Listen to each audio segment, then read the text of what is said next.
welcome to Image and Interior Insights. I'm Christina with Aesthetics and Style, and this week we have part 3 of our series, What We Consider Aesthetically Pleasing or Beautiful and Why. So last part, we have talked about symmetry, we've talked about balance. Today, we're going to talk about harmony. Now, harmony is not just the last one we're going to talk about, it's also the one that's a little tricky to explain in words what it truly is, kind of the mechanics around it, because very often in style, harmony is about a gut feeling or just feeling something is on or off. If we go to the dictionary, harmony is the quality of forming a pleasing and consistent whole. So it's about the full picture. And the best way I can explain it is speaking the same language. We want our surroundings and ourselves to speak one consistent language. Så jättekul att du kunde komma över. ¿Qué te dijiste? Nu förstår inte jag ett ord av vad du säger, men det är jättekul att se dig. Ok, yo no te entiendo nada. So vamos a ver. Lo que está diciendo es que tú no quieres café. Kaffe.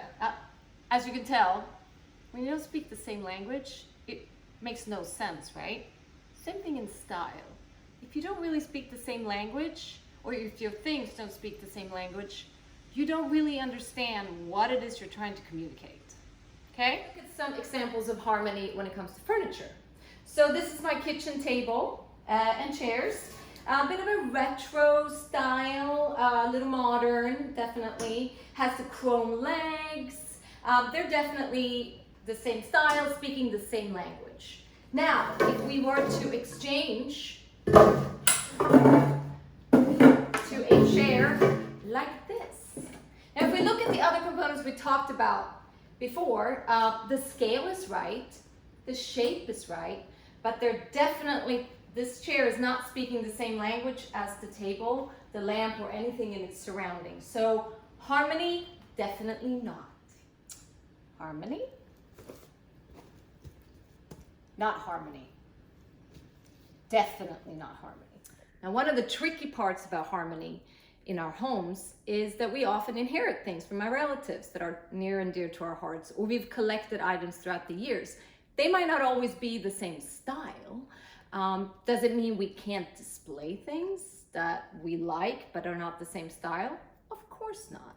You should always display things that you love and that are near to your heart, brings you joy.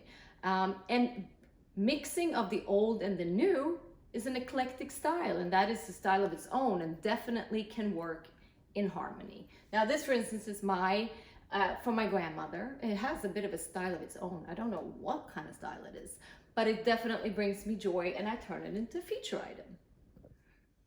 So in personal styling, we also want the things that we wear to harmonize with each other, speak the same language, so that we are telling one and the same story and not have a conflicting message.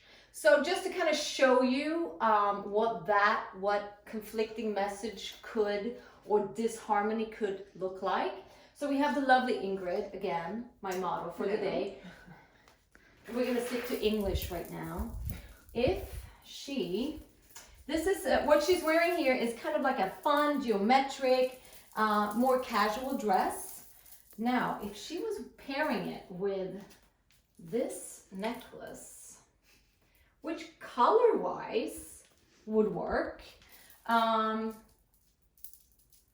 size-wise it's good for you. Why don't you put these on as well? But that necklace is definitely telling a different one is fine. This, up here we have high glam, and down here we have more casual, a little boho chic. Those two do not speak the same language. We don't know if Ingrid is going for a gala night, or if she's just hanging out, going to a cool pub or something. So instead of this, something that would work a lot better, and these are, of course, it's all about the little nuances. but something like this, which has some sheen to it, but it's a lot simpler, still fun. Something like that would work so much better. And yes, they speak the same language. So thank you, Inger, for being my model today. So with harmony, sometimes it's hard to pinpoint exactly, as you've seen, what it is that kind of is disharmonizing. But I hope you get a little better idea of the whole speaking the same language with the things that you have in your home and the things that you have on yourself. So that was the wrap up of the 3-part series and what we think is aesthetically pleasing and why. As always, next week we'll talk about something else. But as always, if you have any questions, don't be afraid to reach out. And shit happens, right? Bye-bye.